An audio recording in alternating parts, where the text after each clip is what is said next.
Olá, vamos começar a partir de agora mais um OAB na TV. Quero dar as boas-vindas a todos vocês que acompanham a gente aqui pela TV Alba. A gente vai falar hoje sobre um assunto importantíssimo. Você que está aí acompanhando, tenho certeza, tem muitas dúvidas. Já ouviram falar desse termo, dessa expressão?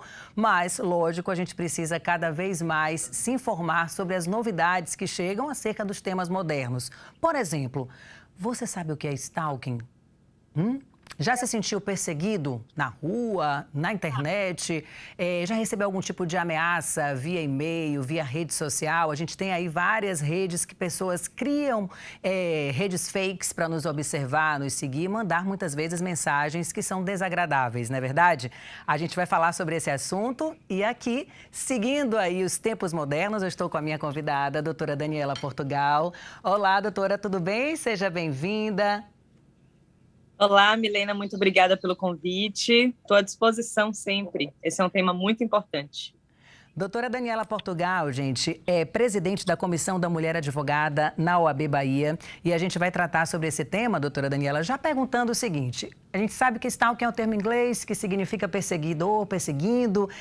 O que é esse crime na prática? Como é que a gente consegue identificar em meio a tantas redes fakes que existem hoje? Eu mesmo tenho uma rede social que é aberta, então recebo muitas vezes mensagens estranhas de pessoas que eu nem conheço, de questionamentos que eu não sei até onde vão e que causam muito medo e que a gente não sabe nem como lidar, porque não sabe a origem, né? Quem é essa pessoa? Como perceber e identificar? Pronto, bom.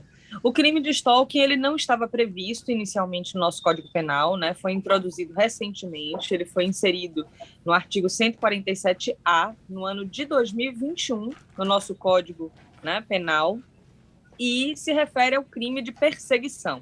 Então, de uma maneira geral, se trata da conduta de perseguir alguém por qualquer meio, ou seja, tanto presencial quanto por meio de redes sociais, etc., né? Perseguir alguém, causando a essa pessoa algum tipo de ameaça, constrangimento ou invasão de privacidade. Então, em linhas gerais, o crime de stalking é isso. Agora, A doutora perseguição Dani, quais são os reiterada. detalhes assim que a gente tem que prestar atenção para que configure o crime e qual é a primeira postura que a gente tem que ter?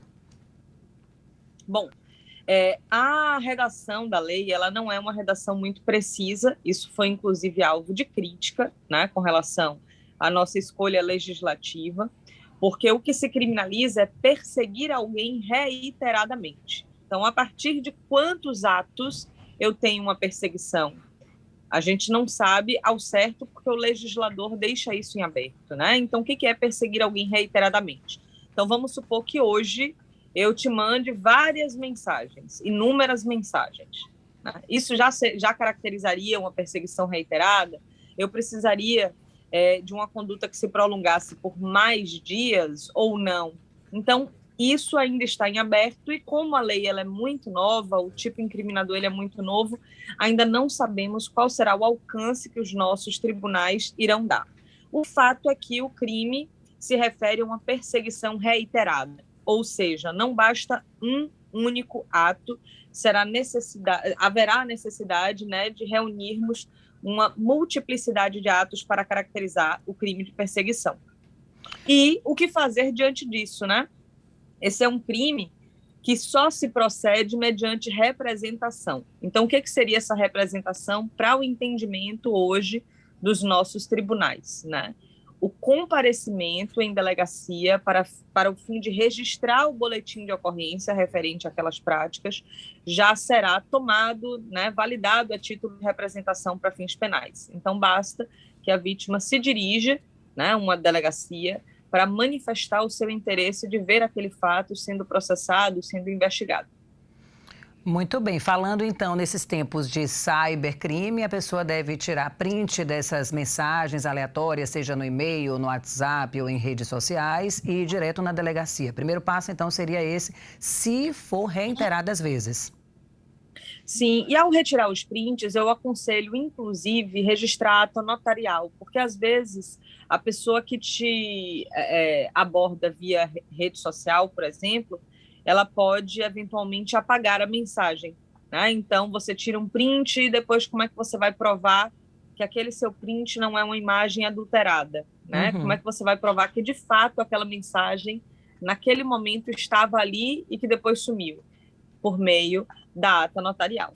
Então, ali a vítima ela pode se dirigir, né, a um cartório para que seja registrado, né, o conteúdo daquele print naquele exato momento. Joia. Gente, a doutora Dânia está falando que é uma lei nova, e aí eu quero atualizar vocês. Essa lei foi tipificada, a Lei 14.914/2021, e ela alterou, inclusive, o Código Penal, tratando aí pena, né, de reclusão de 6 meses a 2 anos, mais multa, né, para esse tipo de conduta. Então, doutora Dânia, eu queria saber, por exemplo, se a gente pudesse citar aqui situações que são comuns hoje. Eu estava vendo na internet, até pesquisando, existem muitos casos de ex-namorado, ex-namorada, que vai lá na rede social, pesquisa, manda mensagem.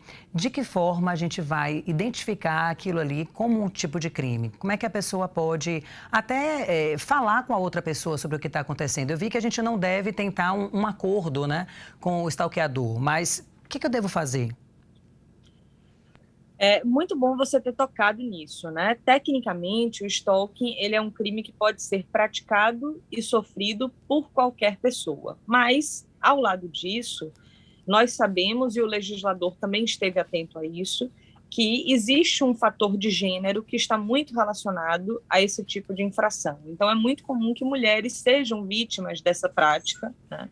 Por isso que o próprio legislador previu como causa de aumento de pena, no parágrafo 1º, o fato de o crime ter sido praticado contra a mulher em razão da sua condição feminina. Então, vai ser um stalking com pena aumentada, né? E essa perseguição reiterada pode ser, por exemplo, com pedidos insistentes de retomada da relação, mensagens insistentes em WhatsApp, em Instagram, por meio de perfis reais ou de perfis fake, por meio de encontros presenciais, perseguições, né, em meio presencial. Então, são várias as formas, né, e se identificando, né, uma vez a vítima identificando que a intimidade dela está sendo ali violada, ameaçada por conta dessas insistentes tentativas de contato, né, de abordagem, ela poderá, a partir dali, representar.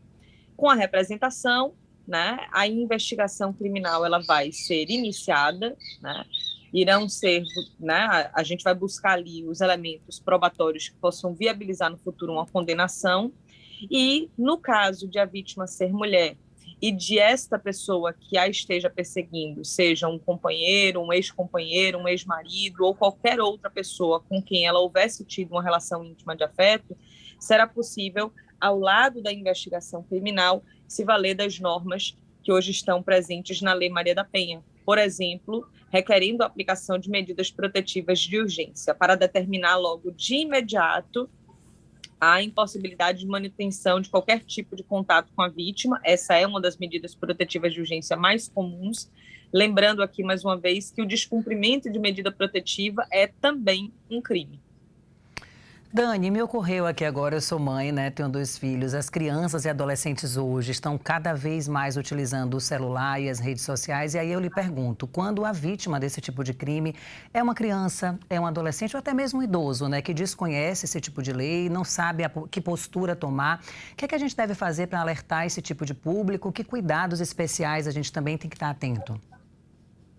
É interessantíssimo. Quem conversava, quem falou recentemente comigo a respeito disso, né, deixou um lembrete lá no meu Instagram, foi a doutora Leneci, né, uma grande delegada, né, lembrando justamente de se falar da perseguição contra idosos, que infelizmente é muito comum, né, assim como a perseguição contra crianças e adolescentes.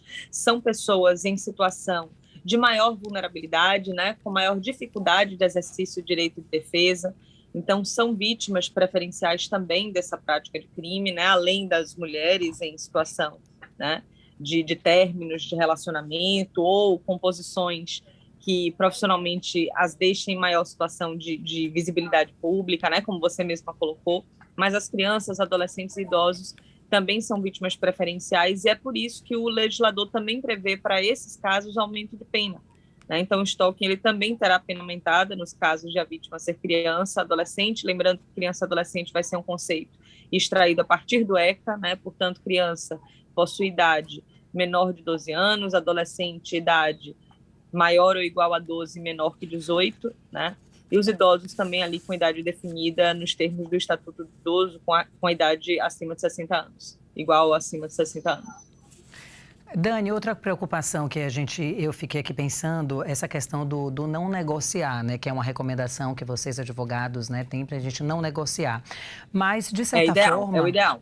Essa pessoa, no caso de namorado, ex-namorada, é do nosso convívio, a gente tem um afeto, a gente cria a expectativa de que aquela intimidade, que aquele afeto vai ajudar na negociação. Mesmo assim, não deve tentar acordo. O que é que eu devo fazer de imediato? E outra coisa, o advogado, né, específico para esse tipo de crime, é um advogado de crimes cibernéticos, é isso? Bom, vamos lá. As duas coisas são muito importantes. A negociação, na minha opinião, ela pode até haver, caso ela seja mediada, né, por um agente do Estado, né, ou por um mediador, algo que seja efetivamente conduzido, né? Então, essa negociação direta entre vítima e o perseguidor, de fato, ela não é recomendável, até porque, a depender do local, né, da via eleita como forma de negociação, essa vítima poderá estar se expondo tanto nos espaços virtuais quanto nos espaços presenciais, no momento em que ela resolve negociar diretamente com o agressor, com o perseguidor. Então, não aconselho, mas a partir do momento que existe ali, por exemplo, uma intervenção do Estado para resolver o conflito, não por uma via punitivista, e sim por uma via negocial, por uma via, né, de conciliação. E conciliação não significa fazer as pazes, tá? Né? Conciliação para o direito não tem esse sentido necessariamente, de fazer as pazes, de reatar ou de assumir qualquer tipo de relação, não quer dizer isso. Mas seria ali uma solução resolvida entre as partes com a presença de um facilitador. Então, eu entendo ser possível, né, resolver o conflito dessa via. Em não sendo possível, passaríamos à via tradicional, que é a via punitiva mesmo, a aplicação da pena que está prevista em lei, mas sempre com a presença ali do Estado ou de um agente que garanta a condução de forma séria, sem o constrangimento, a revitimização da pessoa que já sofreu ali aquela prática. A outra pergunta que você havia feito, além da negociação... De como identificar, né, essa pessoa. E aí até já a gente vai partindo para as considerações finais, né, por conta do tempo, mas me chama a atenção também isso, de muitas vezes esse stalker, ele nem saber que é, né? A gente tem hoje muitas pessoas que adquiriram essa prática de estar ali na rede social do outro, vasculhando tudo, mandando mensagens aleatórias. A gente que está do lado de cá, vítima, né, se sente apreensiva com essa questão, intimidada também, né, porque está na rua, não sabe quem é aquela pessoa, está ali disfarçada por uma foto, por um print. E aí eu lhe pergunto, como a gente pode ter dicas, assim, de vocês que são advogados e que estão lidando diretamente com esse crime, de como se proteger, de como identificar essa pessoa? O que é que você daria de dica? E já partindo também para a sua despedida aí, sei que você tem aula também hoje para dar e a gente tem que finalizar o nosso programa. Isso mesmo, já está começando minha aula com o pessoal da Faculdade Baiana, mas é muito importante que isso seja conduzido por um especialista, né? Então, na advocacia, por exemplo, a área que vai estar relacionada a isso é a área criminal, né? Então, um advogado ou um advogado criminalista seria o mais adequado para acompanhar, né, esse processo. E, para além disso, né, se estivermos diante de uma perseguição que se dê por meio virtual, né, que é o cyberstalking, é muito importante que esse ou essa advogado criminalista tenha conhecimento também na área de crimes cibernéticos. Ok, Dani, e o papel, né, da comissão da mulher advogada em todo esse contexto, já que as estatísticas comprovam que a maioria das vítimas são, de fato, as mulheres?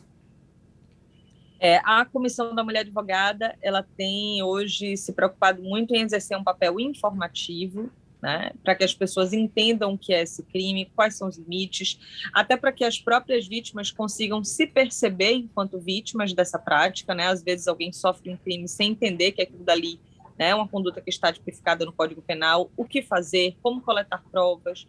Então, todas essas informações que são de conhecimento, né, de interesse geral, de interesse público, nós estamos propagando, difundindo, debatendo, discutindo, justamente porque acreditamos que a informação ela é um instrumento muito importante de defesa e, eventualmente, a gente presta algumas instruções um pouco mais específicas, às vezes com pessoas que perguntam onde é que fica a delegacia, que delegacia pode ir para denunciar, né? Então, às vezes, chegam perguntas desse sentido no Instagram da Comissão da Mulher Advogada e a gente informa, né, quais são os canais de atendimento, as vias de atendimento para que essas mulheres estejam, né, devidamente defendidas e protegidas. Muito bem, quero te agradecer sua participação aqui com a gente no nosso OAB na TV, parabenizar pelo trabalho frente à Comissão aí da Mulher, importantíssimo, né? Não só esse tema, como tantos outros que vocês tratam lá diariamente.